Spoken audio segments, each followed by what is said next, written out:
Buenas noches.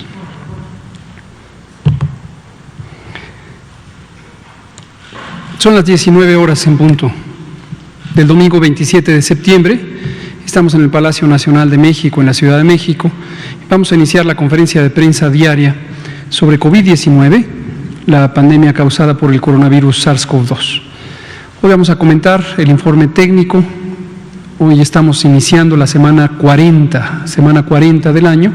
Inicia hoy, domingo 27 de septiembre. El informe técnico y una ampliación del informe técnico sobre un tema que habíamos comentado hace algunos meses sobre las personas a quienes se les toma una muestra para diagnóstico, dado que tienen los síntomas de COVID, fiebre, tos, dolor de cabeza, dolor de garganta, dolor de cuerpo, malestar general, pérdida del olfato o pérdida del gusto o diarrea, que son los síntomas más comunes. Las personas que tienen estos síntomas y llegan a las unidades de salud, o bien son identificadas porque se hacen los estudios de casos y contactos que se establecieron desde el inicio de la epidemia, de hecho 15 días antes del primer caso, a mitad del mes de enero, y que han continuado a cargo de todos el personal de todas las entidades federativas, el personal de salud. Entonces se pueden identificar a las personas que tienen estas características. A estas personas se les conoce como casos sospechosos, es una designación o denominación técnica para referirse a las actividades del control de la epidemia, y se identifican como casos sospechosos. ¿Qué quiere decir caso sospechoso? Que con base en las características médicas, las características clínicas de la presentación de la enfermedad, se sospecha que tienen COVID. Sin embargo, no está confirmado que tengan COVID. Para eso se les toma una muestra de los líquidos respiratorios, de la nariz, de la garganta, para que con esa muestra, la muestra de ese líquido, se haga un análisis de laboratorio, con una técnica que se considera el estándar en México y en el mundo, que es la reacción en cadena de la polimerasa, conocida como PCR por sus siglas en inglés. En este momento, menos de 4 de cada 10 personas que tienen esas características, los síntomas de COVID, se les caracteriza como caso sospechoso, se les toman muestras, menos de 4 de cada 10, su muestra resulta positiva al coronavirus SARS-CoV-2. Y los otros 6 restantes quedan sin un diagnóstico, o bien están incluidos en un análisis adicional que se hace a las muestras para identificar otras causas infecciosas, particularmente de virus respiratorios, que podrían explicar esos síntomas. De quienes quedan sin diagnóstico, ya permanecen como casos descartados, se descarta que tengan COVID. A quienes se les encuentra la causa, se registran con la causa específica que se identifique, hay otros virus respiratorios, y finalmente quien resulta positiva, pues desde luego se clasifica como caso confirmado de COVID. Pero hemos estado observando a lo largo de todas las semanas, lo presentamos todos los días, que existe un segmento de casos sospechosos. Y esos casos sospechosos, algunos permanecen sin diagnóstico.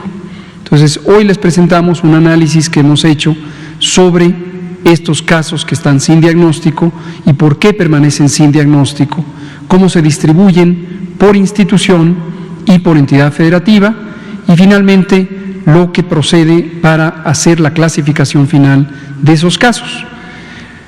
Esto lo va a presentar el doctor Alomía y nos lo va a explicar con detalle para que identifiquen ustedes cómo, de acuerdo a los procedimientos estandarizados de vigilancia epidemiológica que fueron establecidos desde el inicio de la fase de preparación para esta epidemia y que han sido revisados periódicamente por el Comité Nacional para la Vigilancia Epidemiológica, CONAVE, procede la clasificación de los casos.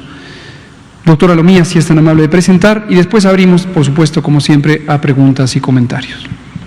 Con mucho gusto, señor subsecretario. Muy buenas tardes con todas y con todos los presentes y también a todas las personas que nos hacen el favor de sintonizarnos esta noche.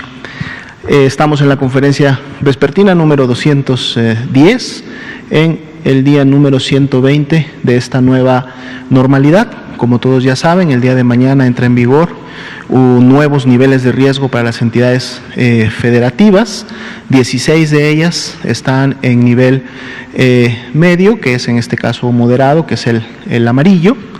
15 todavía se mantienen en nivel naranja, y una entidad, como conocemos, el estado de Campeche, es la que logró ya pasar a un nivel de riesgo bajo, que en este caso es el color verde. Entonces, muy atentos, les pedimos a la población que esté muy atenta de las indicaciones, las diferentes intervenciones que en lo local, sobre todo en sus ciudades, estarán implementando los diferentes niveles de la autoridad sanitaria, para que entonces estas reducciones puedan continuar y los contagios puedan seguir disminuyendo, como hasta ahora lo hemos visto, al menos en la gran mayoría de las entidades federativas. Y precisamente entonces vamos a actualizar el escenario nacional para poder observar cómo sigue el comportamiento de la epidemia. Hoy estamos abriendo ya con las gráficas de la semana 38, como bien lo comentaba doctor López-Gatell. Hoy inicia la semana 40 y siempre presentamos las gráficas de hace 2 semanas, en el entendido que estos datos son datos que ya tienen mínimo cambio durante los siguientes días, porque ya la gran mayoría de resultados han sido emitidos y por lo tanto las tendencias que podemos observar y el comportamiento es prácticamente el que vamos a terminar viendo al final de la semana. Por eso hoy día abrimos con la semana 38, y de entrada lo que podemos notar al abrir con la semana 38 es que la cantidad total de casos sospechosos, es decir, todas las personas que fueron clasificadas por tener signos y síntomas de la enfermedad como sospechosos en la semana 38, es menor que en la semana 37, al menos así estamos abriendo esta semana, y ya veíamos que la semana 37 también había sido menor a la semana 36 en lo que se refiere a la altura total de las barras, que es precisamente todas estas personas que fueron clasificadas. Asimismo, estamos viendo que las barras que tienen el color café claro y que precisamente representan a estas 730.317 personas que ya dieron positivo a la prueba, se identificó el virus SARS-CoV-2 y dado que presentaban signos y síntomas compatibles, son nuestros casos confirmados de COVID-19 acumulados desde que inició la epidemia en México, y podemos ver cómo ese color de la barra café para la semana 38 también es menor que la 37 y la 37 menor que la 36 y así sucesivamente. Ahorita vamos a ver en la gráfica de estimados un poco mejor este comportamiento. Otro dato que siempre resaltamos de esta gráfica es la positividad, es decir, cuántas personas de todas aquellas de las que ya se emitió un resultado en una semana epidemiológica han salido positivas a COVID.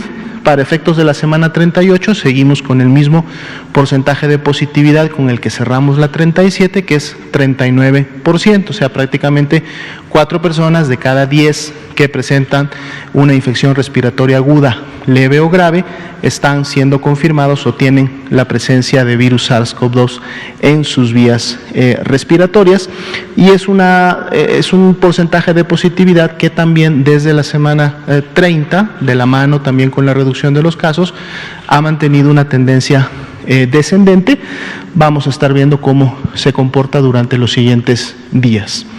Veamos ahora la siguiente diapositiva, es aquella en la cual presentamos los casos estimados. Para efectos de este gráfico, hablamos de casos estimados, precisamente todos aquellos que estaban en la diapositiva anterior, en las barras de café claro, es decir, que ya tienen un resultado positivo. pero además tomamos de las que están representadas en la barra de color naranja de la diapositiva anterior, es decir, que están esperando un resultado, les aplicamos el porcentaje de positividad conocido para cada una de las semanas y entonces las sumamos a las confirmados y por eso obtenemos un número mayor al cual le denominamos casos estimados. ¿Por qué hacemos esta estimación? Precisamente para poder notar cuál es el comportamiento y la tendencia sin tener ese sesgo que podría ocurrir en todavía los resultados pendientes que estamos esperando de ese grupo de personas. El día de hoy, que es la semana 38, volvemos a abrir con otro descenso más en relación a la semana 37. Ya veíamos ayer que de la 36 a la 37 habíamos tenido un descenso importante de un menos 16%. En la última semana graficada, ahora de la 37 a la 38, abrimos con un menos 10. De seguro este menos 10 va a ir modificándose en el transcurso de los siguientes días, como ha sucedido en todas las semanas, pero sería ya la 9ª semana de descenso, digamos, o de tendencia descendente en relación al pico de casos que tuvimos, el ACME, en la semana 29.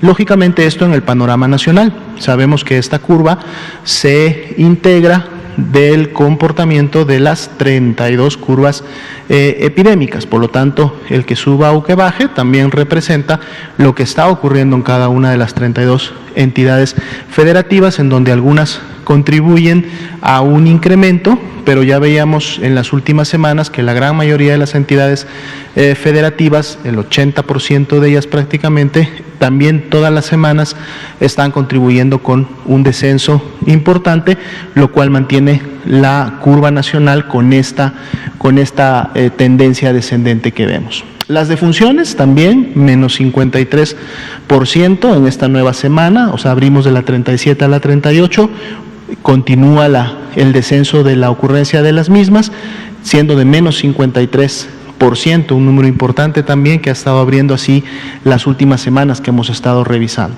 Los casos activos se mantienen en un 5%, recordando que son los que representan la epidemia activa a nivel nacional. Estos están también distribuidos en todas las entidades federativas, en donde dependiendo de la situación de cada una de ellas, este porcentaje puede ser o mayor o menor en relación a la epidemia activa. Más de 500,000 también de personas, 523,831, las que hasta el momento se estima también ya se han recuperado de la enfermedad de COVID-19.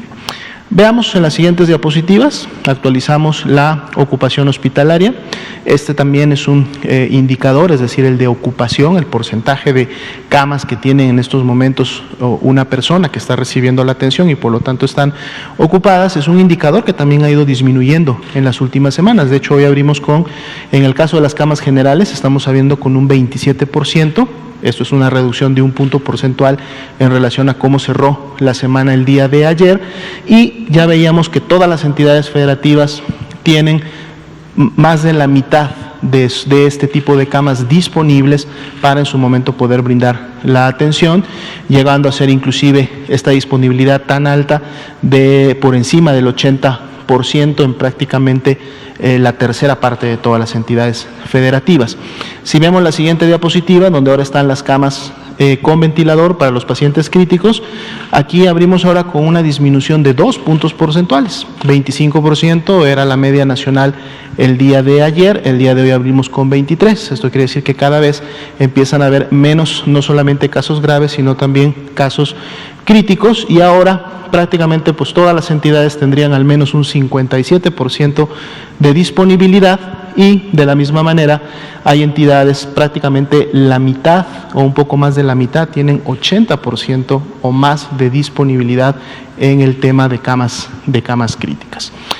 Con esto cerraríamos el componente del escenario nacional, y entonces vamos a revisar ahora, si nos presentan por favor la siguiente diapositiva, información que tiene que ver o está relacionada precisamente a lo que estamos iniciando el día de hoy. Como ya comentábamos que hoy inicia la semana epidemiológica 40, pero una característica de esta semana es que además le da inicio de manera oficial a lo que epidemiológicamente denominamos la temporada invernal, y en donde desde la semana 40 y hasta el primer trimestre completo del siguiente año, se incrementa y se focaliza la vigilancia epidemiológica en aquellos padecimientos que durante la temporada invernal, es decir, cuando las temperaturas ambientales disminuyen, favorecen su transmisión, favorecen su circulación. La que teníamos ya muchos años como una de las principales de estas enfermedades hasta que llegó COVID-19 era precisamente influenza. Entonces estamos iniciando ya de manera oficial la temporada de la influenza estacional, se llama estacional precisamente porque se incrementa durante esta temporada invernal y por lo tanto entonces esto demanda también ciertos ajustes a los modelos de vigilancia epidemiológica, a la manera como se lleva la estadística y muy importante a cómo también se llevan a cabo las diferentes estimaciones. Ahora solamente no podemos, digamos, seguir enfocados en COVID, aunque sabemos que influenza prácticamente no ha circulado en los meses de verano, pero dado que ahora esperamos que en la temporada invernal empiece una circulación de manera más importante, sobre todo a final del año y el primer mes del 2021, entonces es importante desde ahora empezar a implementar todas aquellas acciones de vigilancia epidemiológica que incluye el diagnóstico por laboratorio para poder detectar oportunamente cuando influenza empiece a incrementarse en su circulación y cómo se está comportando, es decir, qué afectaciones está produciendo en la población, más ahora de manera relevante cuando sabemos que va a cocircular con virus SARS-CoV-2 que produce COVID-19. Empezamos con este gráfico, que es un gráfico que todos conocemos, porque es precisamente en donde vamos a realizar o llevar a cabo algunas de las modificaciones. Este es nuestro gráfico clásico. En las barras de color morado tenemos a todas las personas que han salido negativas hasta el momento, pero vean por favor la semana epidemiológica en la parte inferior, dado que este gráfico lo estábamos utilizando específicamente para COVID-19, el corte lo realizábamos desde la semana 10, que es cuando tuvimos el primer caso confirmado de COVID-19, y a partir de ahí empezábamos a identificar todas aquellas personas que eran muestreadas para poder confirmar o descartar la presencia de virus SARS-CoV-2 y entonces íbamos midiendo. Por eso tenemos las barras de color morado, aquellas que dieron negativo a la prueba, las barras de color café claro, aquellas que dieron positivo a la prueba, en este caso son confirmados, y en las barras de color naranja, los que aún se encontraban sospechosos, es decir, que por algún motivo su prueba de laboratorio todavía no tenía un resultado que permitiera que pasaran o a las barras de color morado o a las barras de color naranja claro.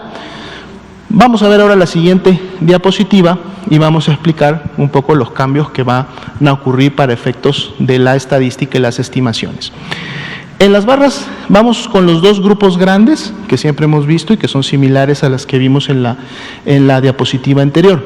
Las barras de color verde ahora integran a todas estas personas que salieron negativas, las veíamos 857.958, pero además ahora estamos sumando todos los resultados negativos que también tuvimos desde la semana número 1 hasta la semana número 9. Por eso están aquí y dicen otras iras de la semana 1 a la 10. Entonces, estas personas que habían dado negativo, si sumamos los negativos que se produjeron en toda esta temporalidad, ahora son 870.127. ¿Por qué estamos sumando los negativos que estaban en esta temporalidad? Porque aquí es donde estábamos precisamente vigilando influenza. Estábamos vigilando la temporada de influenza 2019-2020. Dado que ahora influenza se va a integrar dentro de las estimaciones y la vigilancia, entonces empezamos también a contar, introducir en la estadística todas estas personas, y por eso la estadística arranca desde la semana 1 y vamos a continuar avanzando. Veamos que el otro grupo grande, que en su momento vemos que son las barras de color café claro, son precisamente los casos confirmados, en este caso para COVID-19. Aquí no hay cambios, porque prácticamente son los resultados que hasta el momento se han emitido, y aunque metamos las semanas de la 9 a la 1, no hay cambios porque el primer caso positivo de COVID, pues lo tuvimos de la semana 10 en adelante, por eso los confirmados se mantienen de manera similar. ¿Qué estamos agregando ahora en estas barras que estaban en el medio, que en la diapositiva anterior las teníamos agrupadas todas en un color naranja? Estamos agregando primeramente el grupo de personas que no tuvo una muestra. Siempre todas las noches decíamos que los casos que veíamos en las barras de color morado, naranja y café claro tenían una muestra y estábamos esperando lógicamente un resultado. Pero ahora pueden ver, aunque lógicamente siguen siendo una proporción bastante menor en relación a los demás casos, pero ahora pueden ver ustedes en este color gris oscuro precisamente todas esas personas que también fueron clasificadas como casos sospechosos, que están notificadas en la plataforma del CISBER, es decir, tenemos toda su información, tenemos todos sus datos, pero que no tuvieron la toma de una muestra, y ahorita vamos a explicar por qué se da esta situación. Y lo que hicimos también en relación a las barras de color naranja claro, que eran todos esos aún sospechosos, se hizo una reclasificación para ver quiénes de estos aún sospechosos tenían la posibilidad real de poder llegar y obtener un resultado y cuáles ya no. Y ahorita vamos a explicar por qué habría casos o personas que ya no tendrían la posibilidad de un resultado. Entonces ahora los separamos. Los que estaban en el color naranja, que eran todos los aún sospechosos, ahora están separados en dos grupos. Aquellos que ya no tienen la posibilidad de un resultado, que representan estos 88.154, pero también nos quedamos todavía con aquellos que sí tienen una posibilidad aún de resultado, que son 40.456, y los van a ver prácticamente representados solo en las últimas 3 semanas que se grafican. Por eso el color azul de los que tienen aún posibilidad de resultados están solamente en estas 2 últimas semanas, y así prácticamente se va a ir moviendo. Vamos a seguir explicando todavía más a fondo estos datos. La siguiente, por favor. Bien, aquí nos estamos quedando solamente con los casos sin muestra, como lo vemos en el color gris, aquí representado, un gris oscuro. Los casos con muestra, pero sin posibilidad de resultado, en el color negro, y los que tienen muestra con posibilidad de resultado en el color azul. Es decir, lo que hicimos es, nos quedamos con aquellos que estaban en el medio, entre los negativos y entre los confirmados, para ver cómo están distribuidos por entidad federativa. Recordemos, lo hemos dicho siempre desde un principio, lo hemos recalcado en muchas de las conferencias vespertinas, la notificación que parte desde la clasificación inicial de estos casos se realiza en cada una de las unidades médicas, en cada una de las localidades, municipios e entidades federativas. Por lo tanto, entonces podemos lógicamente conocer dónde se encuentran. Entonces, cuando hablamos de las personas sin muestra, pueden ustedes identificarlas, dónde hay más o dónde hay menos en cada una de las 32 entidades federativas, y lo mismo para aquellas que sí tienen una muestra, pero que ya no tendrían la posibilidad de un resultado. Podemos rápidamente ver en base a la gráfica que la gran mayoría de ellas se integran en la Ciudad de México y en el Estado de México, que vienen a ser precisamente estos dos componentes negros grandes de color que tenemos ahí, aunque vemos que lógicamente ese color negro está presente prácticamente en todas las demás entidades federativas, pero definitivamente en mucha menor magnitud. Y los que tienen una muestra en este momento, que sí estamos todavía esperando un resultado, o sea, tienen la posibilidad de esperar un resultado, que están en el color azul, también vemos a su vez que se integran en la Ciudad de México y en el Estado de México, aunque prácticamente el 80% de las entidades federativas tienen todavía este grupo de personas. Lógicamente esto también responde, dado que esto son casos totales, no es una tasa, entonces también responde lógicamente a la cantidad de personas, es decir, a la población que en un momento reside en estas entidades federativas, y de ahí que no llamaría tanto la atención que la mayoría de estos 3 tipos de casos estuvieran en la Ciudad de México y en el Estado de México. Veamos ahora esta distribución pero ahora veámoslo por institución, o sea, identifiquemos también en qué institución del sector salud se encuentran estas personas. Sería la siguiente diapositiva. Vamos a encontrar aquí la leyenda, el color verde para el IMSS, el color crema para el ISSSTE, el color rojo para la Secretaría y en un color oscuro las demás instituciones, dado que representan pocas cantidades. Y aquí también podemos ver en un momento determinado que la mayoría lógicamente están en las mismas entidades federativas, pero cuando vemos lógicamente una panorámica general, pues vemos que la mayoría de estos casos se encuentran precisamente en la Secretaría de Salud. Son las barras de color rojo oscuro que vemos en estos componentes.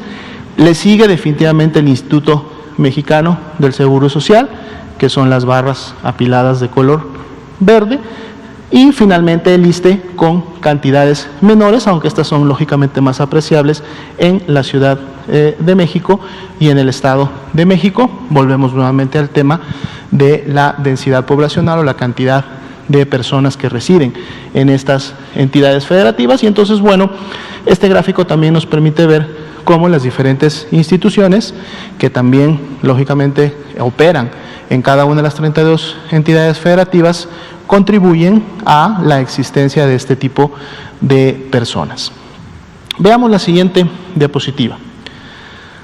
Aquí tenemos ahora graficados básicamente los dos grupos, aquellos que son sin muestra y aquellos que tienen muestra sin posibilidad de resultado y con posibilidad de resultado. Es decir, nos quedamos con esa parte media, con esa franja media de la gráfica grande de semanas epidemiológicas para ver en su momento cómo se han comportado.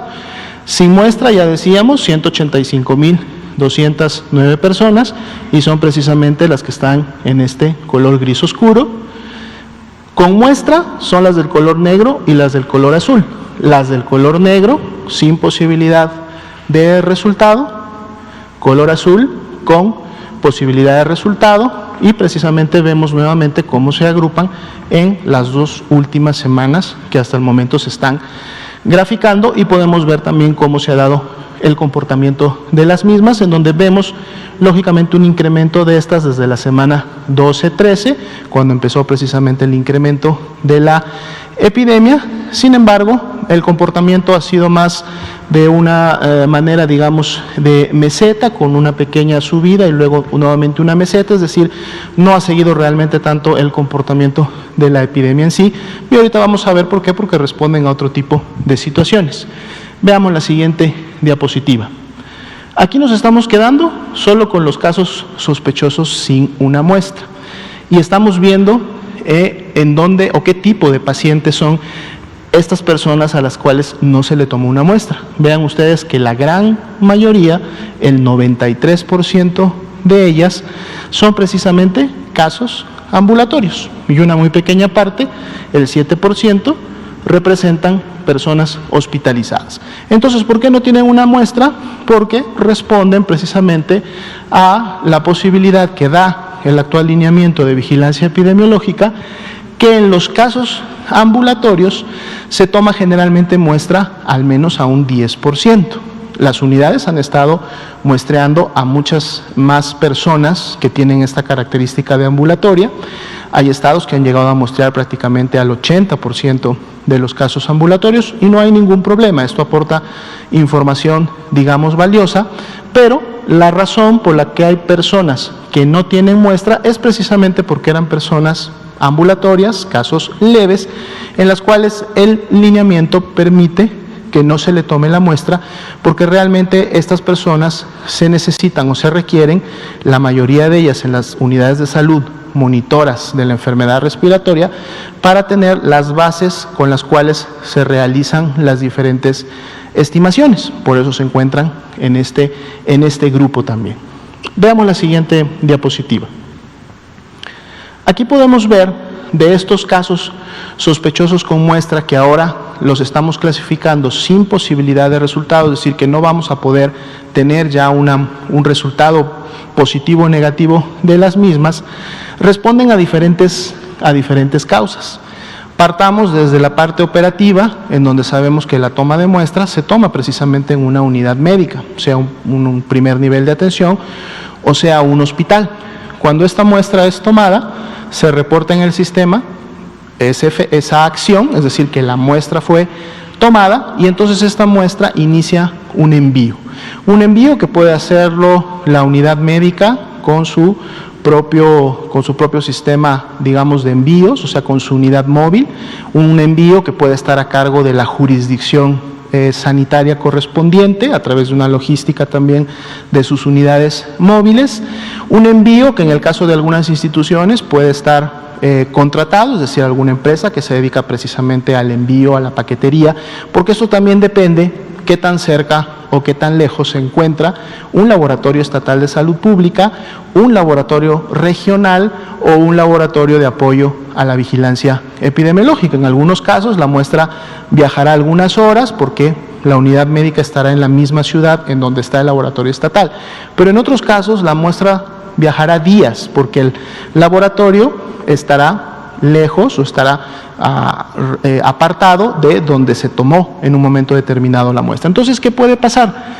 Lo primero que puede pasar es que por alguna razón, y esto es 100% operativo, es lo que sucede en los procesos que acabo de mencionar, la muestra no llegue a un laboratorio estatal, regional o de apoyo a la vigilancia epidemiológica, que se haya tomado en la unidad, pero que por algún motivo esta muestra no haya llegado. Dado que nunca llegó la muestra, nunca tuvo la posibilidad de ser procesada y por eso pues es un caso sospechoso en el cual no podremos conocer un resultado. ¿Qué pasa? Basado en lo que acabo de describir, en función de los tiempos que puede demorar una muestra en llegar a un laboratorio, el tiempo de traslado de la misma también se puede exceder.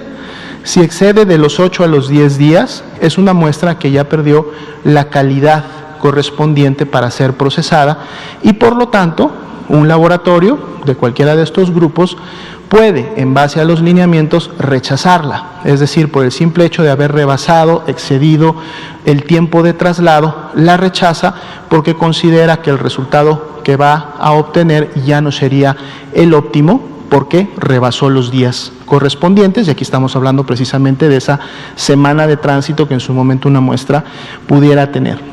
Cuando el laboratorio recibe una muestra, revisa las características de la misma, ¿no? Si llegó dentro de esa semana y por lo tanto no excedió el tiempo, entonces hace una revisión y dentro de esa revisión pueden existir causas de rechazo, o sea, la muestra puede todavía ser rechazada, pudiera ser rechazada porque no llegó en la temperatura adecuada. Recordemos que las muestras de hisopado faríngeo y nasofaríngeo deben de viajar desde que se toman y se siembran en sus medios de transporte hasta que llegan al laboratorio, deben de haber mantenido una red de frío entre los 4 y los 8 grados.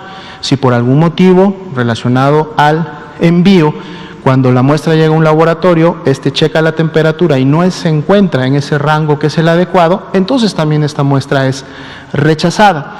Puede haber estado mal empaquetada, es decir, no haberse llevado este proceso en relación a cómo lo marca el lineamiento, o puede ser una muestra que se haya derramado, en el sentido de que las muestras, los diales que traen el hisopo, contienen un líquido, que es precisamente un líquido para transportar muestras de contenidos virales, que si este líquido no se encuentra presente, se derramó o se evaporó, podemos hablar también de las condiciones climáticas al momento del envío, entonces la muestra no será adecuada porque no estuvo resguardada en el ambiente para poder en su momento llevar a cabo la replicación del virus.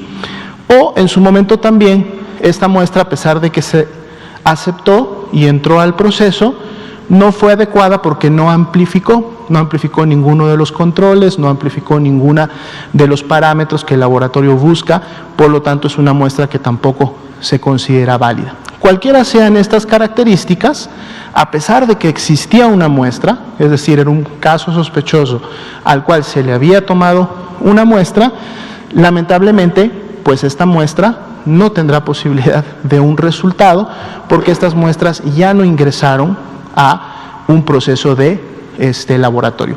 Y entonces por eso tenemos esta nueva clasificación y para efectos de lo que va hasta el momento, desde que iniciamos el año y de lo que va de la vigilancia de los virus respiratorios, 88.154 de estas muestras pues no cumplieron con las características, tuvieron algunas de estas que son causales de rechazo o nunca llegaron a un laboratorio y por lo tanto ya no obtendremos un resultado. Sin embargo, para efectos de la vigilancia epidemiológica y del modelo que tenemos implementado en México, no se considera necesariamente un desperdicio, porque como lo mencioné al principio, se tienen, más allá de que la muestra ya no haya podido entrar a un procedimiento, tenemos toda la información de estas personas y sabemos, que sería lo más importante, que son personas que presentaban signos y síntomas de la enfermedad, o en este caso de una enfermedad respiratoria, y por lo tanto entonces su información puede ser utilizada para los diferentes mecanismos y modelos de estimación. Y entonces es por eso que a partir ya del día de mañana, si me presentan por favor la siguiente gráfica, este grupo de personas, estos dos grupos, es decir, las que no tenían una muestra, la mayoría de ellas sabemos hasta el momento han sido ambulatorias, o las que teniendo una muestra ya no tienen una posibilidad de resultado, también van a ser integradas a la estimación. Y por eso presentamos aquí ahora la nueva estimación, que básicamente lo que hace es que integra a estos dos grupos, ya no solamente a los aún sospechosos con posibilidad de un resultado, sino que integra también ahora a estos dos nuevos grupos sin muestra o con muestra sin posibilidad de resultados para poder hacer una estimación correspondiente. Ahora, lo interesante de lo que nosotros podemos ver es, dado que esta situación se ha presentado desde el inicio de la epidemia de manera continua o como parte de la operatividad de cada una de las 32 entidades federativas, es interesante ver cómo aquí tenemos la curva azul que acabamos de presentar y que todos los días presentamos, y en la curva de color rojo presentamos la diferencia de la estimación cuando agregamos ahora estos dos nuevos grupos. Lo que ustedes pueden rápidamente notar es que es prácticamente una curva en espejo, lógicamente que integra más casos, porque al incorporar más cantidad de personas a la estimación, pues entonces la estimación es mayor. Sin embargo, el comportamiento de la epidemia y en este caso las tendencias que vemos en las últimas semanas no sufren ningún cambio. Pueden ver cómo la curva de color rojo en relación a la curva de color azul tienen el mismo comportamiento, la misma forma prácticamente, y lo más importante, las mismas tendencias descendentes de las últimas ya para el día de hoy 9 semanas. Entonces, a partir de mañana vamos a empezar a ver en los escenarios nacionales, lo que vamos a ver ahora en la estimación es precisamente la magnitud que vemos en la curva roja, va a ser nuestra curva azul a partir del día de mañana. Y lo mismo va a ocurrir para la estimación de las defunciones. Si vemos por favor la siguiente diapositiva, dado que también dentro de este grupo de personas que no tienen una muestra o de personas que teniendo una muestra no vamos a poder obtener un resultado, también ocurrieron defunciones, es decir, hay personas que de estos dos grupos fallecieron, entonces también entran a la estimación como defunciones sospechosas, entran a la estimación. Sin embargo, vean ustedes que volvemos a ver nuevamente prácticamente el mismo comportamiento, es decir, una curva en espejo a la que veníamos presentando durante todos los días, ¿sí?, que es la azul, en relación a la curva negra, y en donde el comportamiento de la curva y la tendencia de la curva siguen siendo las mismas, solo que ahora estamos estimando un poco más o más defunciones, así como en la anterior estimábamos más casos, porque tenemos una base para estimar que es mayor a la que estábamos utilizando antes. Y van a decir, pero esta curva, ¿cómo que la presentan todos los días? Y creo que es la primera vez que la vemos. Lo que pasa es que por la escala, esta curva está integrada en la primera diapositiva que presentamos todos los días del escenario nacional, solo que como las defunciones es una proporción mucho menor de los casos, siempre hemos visto cómo esta curva está prácticamente aquí abajo. Ahora, lo interesante es que cuando la estamos graficando, en este caso sola, podemos ver en esta imagen o podemos apreciar todavía mucho mejor cuál ha sido el comportamiento ya desde la semana 30, que la comentamos siempre todas las noches, de esta tendencia descendente que han tenido las defunciones estimadas. Podemos todavía aquí verlas mucho más claramente, inclusive en una pendiente que empieza precisamente en la semana 30 y que se ha mantenido con una caída bastante importante hasta hace al menos 2 semanas, que es la semana 38. Entonces queríamos el día de hoy explicar un poco y más a fondo estas modificaciones que vamos a llevar a cabo. En su momento vamos a estar integrando también cómo se empieza a comportar la influenza en México, recordando que el sistema que utilizamos de vigilancia es un sistema sindromático que, si bien es cierto, se ha enfocado al virus SARS-CoV-2 y la enfermedad que produce COVID-19 durante este periodo epidémico. Ahora, con el inicio de la temporada invernal, también necesitamos ver el comportamiento concomitante de la influenza. Por lo tanto, también en las siguientes semanas, o en la medida que vayamos identificando circulación y afectación por influenza, vamos a estar también integrando a la información que se presenta en estas conferencias el comportamiento de influenza, y entonces poder empezar a ver cómo se comportan ambas enfermedades al mismo tiempo. Muchas gracias. Muchas gracias, doctor José Luis Salomía. El doctor Salomía nos ha explicado detalles de este análisis. Nos parece que era muy importante darlo a conocer. Este es un tema que en varias ocasiones a lo largo de las últimas semanas, o no tan últimas, a lo largo de varias semanas atrás, había sido identificado. Ustedes lo habían preguntado: ¿qué pasa con esa zona naranja de la curva epidémica? La zona naranja, como ya se está comentando, era todo este conjunto de casos sospechosos que permanecían sin clasificación. Como hemos dicho en repetidas ocasiones, pero lo retomo nuevamente, la vigilancia epidemiológica es un mecanismo por el que los gobiernos del mundo y también los gobiernos subnacionales, es decir, en nuestro caso, de las entidades federativas, e incluso al interior de las entidades federativas, en los niveles de agregación municipal o las jurisdicciones sanitarias, se realiza la identificación de un problema de salud pública. En este caso, evidentemente hablamos de la epidemia de COVID-19. La identificación no pretende hacer una cuenta exhaustiva directa de cada uno de los casos. Esto lo hemos dicho abiertamente desde que inició la fase de preparación. Es más, esto lo he dicho, aquí personalizo porque llevo 12 años diciéndolo. No se pretende en la vigilancia epidemiológica tener una identificación directa. Esta visualización, esa perspectiva de que la vigilancia epidemiológica es contar casos, hacer sumas y restas, no corresponde con una materia técnica que tiene cierto grado de complejidad y cuyo propósito es reconocer los patrones de ocurrencia de la enfermedad en el territorio, en las distintas subpoblaciones, caracterizar su manifestación clínica, la demanda de los servicios de salud, la capacidad de respuesta de los servicios de salud, la respuesta otorgada, la calidad de las mismas, el comportamiento de las distintas categorías de enfermedad, por ejemplo, los casos leves, los casos graves, la estimación de la carga de enfermedad, las inferencias sobre los determinantes de la enfermedad y sus posibles factores de protección de la población, etcétera, etcétera, etcétera. Es decir, la vigilancia epidemiológica es una materia técnica que es fundamental para conducir con evidencia científica la respuesta ante un problema de salud pública.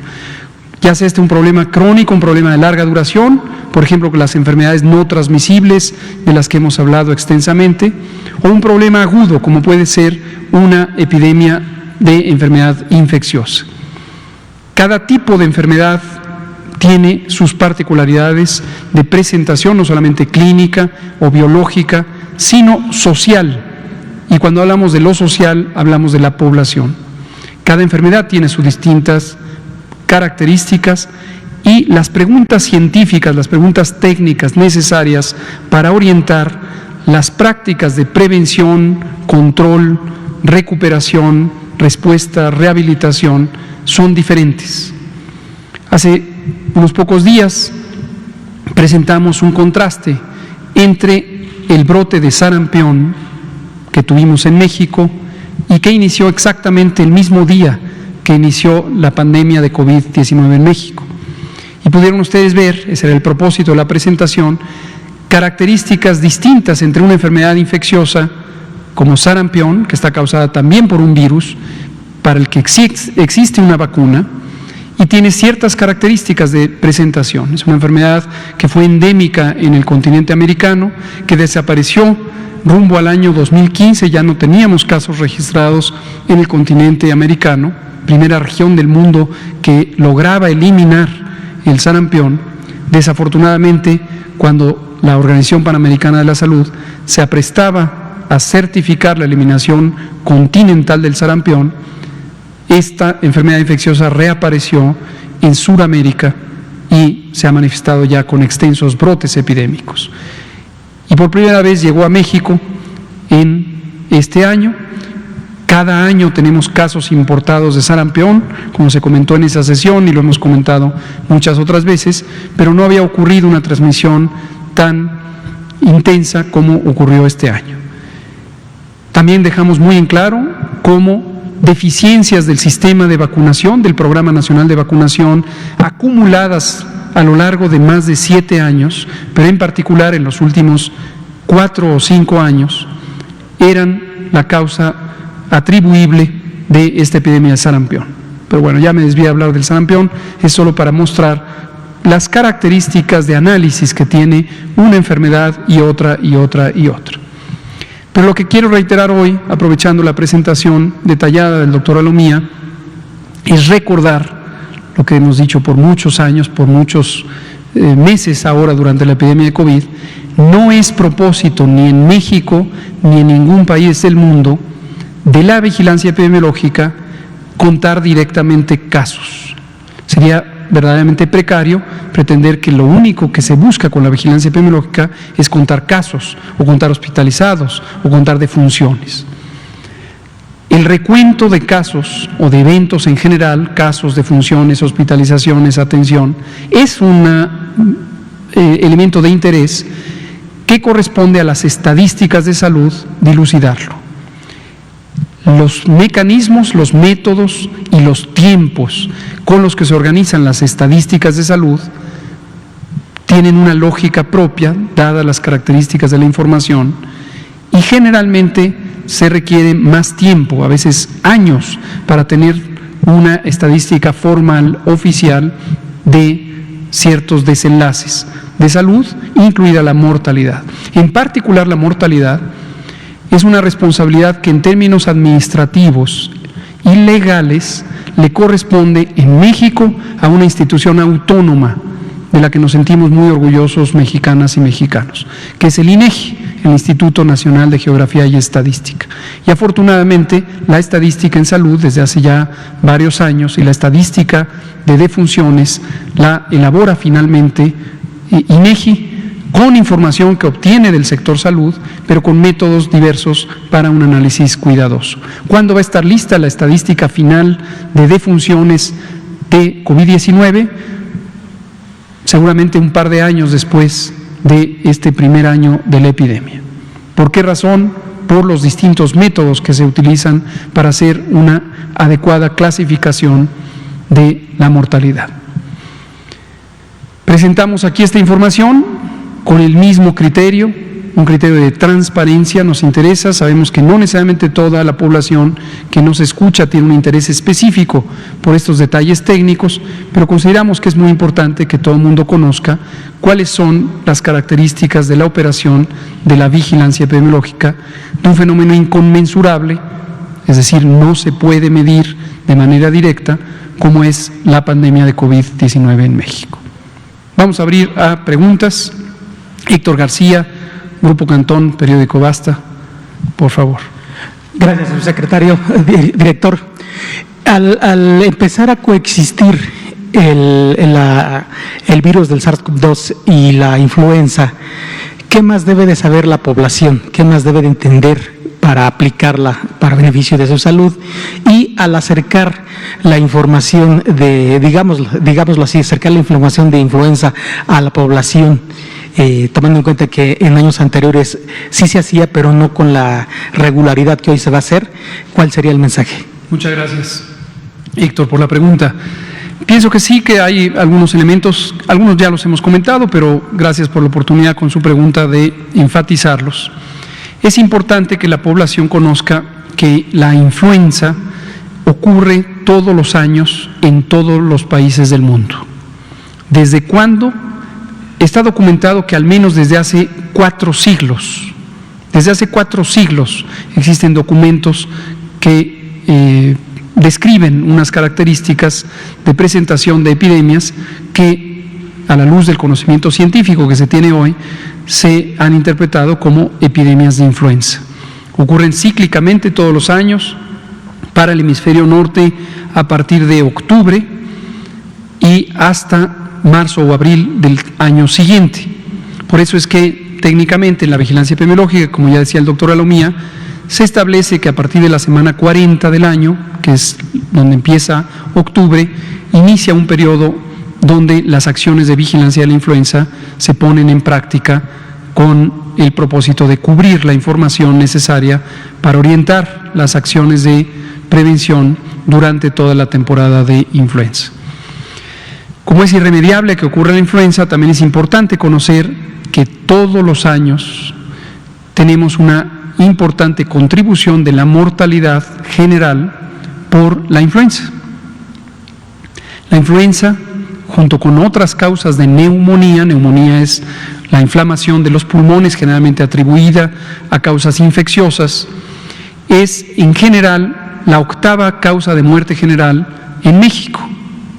A veces cambia a la 9ª, la 7ª, fluctúa un poco, pero en general es la 8ª, influenza neumonía. Y se agrupan estadísticamente, ya que estamos hablando de vigilancia y estadísticas de salud, es convencional que en todo el mundo y los organismos internacionales de salud agrupan en las estadísticas influenza con la neumonía.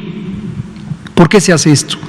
Porque en la enorme mayoría de los casos de neumonía no se conoce la causa específica, no se conoce cuál fue, en aquellas que son infecciosas, que son la mayoría, cuál fue el agente infeccioso que causó la neumonía. ¿Y por qué no se conoce?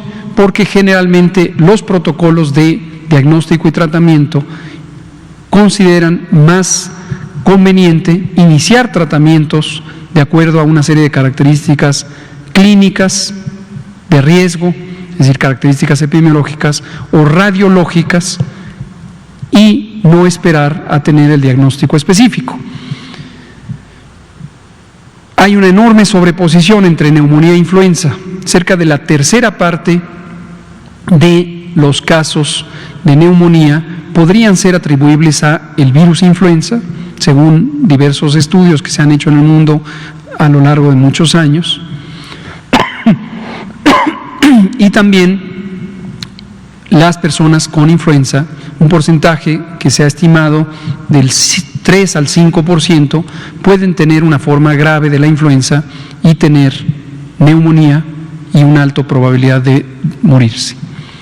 Para tener en mente cuál es la contribución de la influenza-neumonía a la mortalidad general, estamos hablando que en México, tomando como referencia la estadística más reciente de mortalidad, que es la de 2018, 30,000 muertes, número redondo, 30,000 muertes ocurren cada año por neumonía e influenza, a lo largo de todo el año, pero ocurren principalmente durante los meses de la temporada de influenza.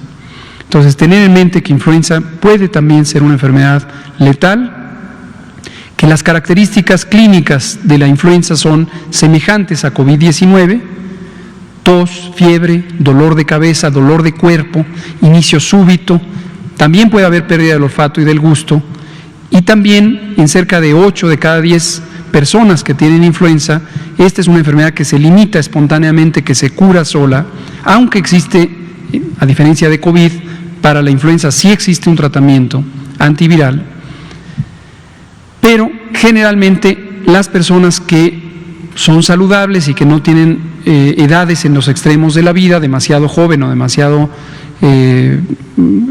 avanzada la edad, tienen una recuperación espontánea, no se necesita tratamiento específico alguno. También deben saber que las características que hacen más riesgoso a COVID-19 son las mismas que hacen más riesgoso a la influenza: edad de 60 o más años, enfermedades crónicas, diabetes, obesidad, sobrepeso, hipertensión no tanto en el caso de influenza, enfermedad pulmonar o cardíaca crónica, inmunosupresión por distintas causas. Y a diferencia de COVID, en el caso de influenza, embarazadas. Las mujeres embarazadas que padezcan influenza tienen un riesgo mayor de complicarse y también de morir, comparadas con mujeres de las mismas características, edad, a lo mejor antecedentes de enfermedades, que no tuvieran embarazo. Entonces, en influenza interesa mucho tener claro que el embarazo es un elemento de riesgo. Y también, finalmente, los niños y niñas menores de 5 años. Por este conocimiento que existe de estas características, esta gran diferencia en la probabilidad de complicarse y tener una enfermedad grave en quienes tienen estas características, versus no complicarse y tener una resolución espontánea en todas las demás personas, es que se diseñan los esquemas de vacunación para disminuir los riesgos de complicaciones y de muerte. Entonces, la vacunación contra influenza no es una vacunación que se pretenda universal. Nunca. Esto no es nuevo. Que quede muy claro, no es una decisión ahora por el COVID. Así ha sido siempre en México desde que existe el programa público de vacunación gratuito contra la influenza que se estableció en 2007. El modelo de vacunación de México contra la influenza es para disminuir la probabilidad de complicaciones en personas cuyas características les hacen más propensos a complicarse. Y la razón fundamental, como lo dijimos hace algunos días, pero lo volvemos a decir, es que la vacuna contra la influenza, en su uso en condiciones reales, es una vacuna con grandes limitaciones. Reduce en menos de 40% la probabilidad de complicaciones. Es decir, es una vacuna bastante mala. Compárese con la mayoría de las vacunas que se usan en el esquema de inmunización de la infancia, que tienen eficacias o efectividades superiores a 75, 85 o 95%. Por ejemplo, la del sarampión. En el caso de la influenza, solo 40%. Y comentamos más sobre cuál es la razón de esto. Los virus de influenza cambian mucho. Hemos platicado aquí de las mutaciones. A lo largo del año se van presentando mutaciones de los virus de influenza, de los tipos y subtipos de virus de influenza que circulan en un territorio. Circulan, nos referimos a que se transmiten de persona a persona. Y van cambiando tanto que la vacuna, la formulación de la vacuna al inicio de la temporada, puede ser sustancialmente diferente con respecto a los virus, los tipos y subtipos de virus que realmente estuvieron propagándose a lo largo de la temporada de influenza.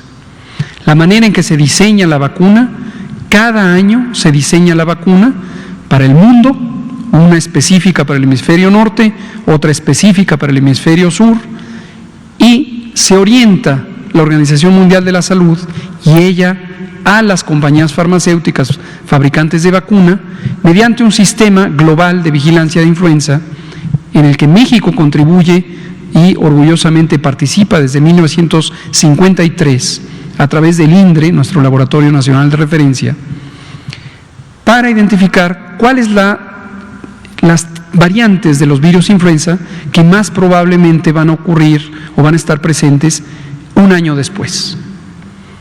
Pero la correspondencia entre la formulación de la vacuna y los virus que realmente circulan suele ser bastante dispar. De modo que la vacuna diseñada, producida, comercializada y utilizada puede no ser tan efectiva para virus que han cambiado importantemente. Es una particularidad de la influenza. Entonces concluimos diciendo, vamos a iniciar la temporada de vacunación contra la influenza el 1 de octubre. Tenemos ya todas las vacunas necesarias, algunas más irán llegando en embarques a lo largo de las siguientes semanas. Todas pasan por un proceso de verificación sanitaria que conduce COFEPRIS. Ahorita ya se distribuyeron los estados, ahorita ya se hizo una primera ronda de vacunación al personal de salud, pero para quien no es personal de salud, iniciamos el 1 de octubre, la vacuna es gratuita y la vacuna debe ser utilizada de manera apropiada para personas que tienen las características de riesgo.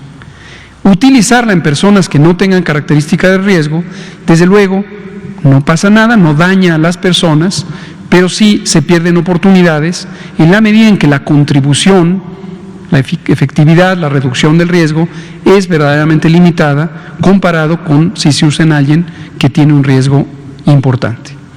Y ya iremos hablando a lo largo de las semanas sobre las acciones específicas para diagnóstico diferencial entre COVID e influenza, dado que la presentación clínica, la presentación médica es semejante. Pero ya vamos a ir hablando de algunas previsiones que tiene el INDRE y la red de laboratorios sobre los métodos de laboratorio necesarios para distinguir una y otra. Muchas gracias, Héctor. Aquí terminamos, son las 20:01, domingo 27 de septiembre. Hoy inicia la semana 40, hoy inicia la temporada invernal en términos epidemiológicos y hoy inicia también la temporada de influenza. Muchas gracias.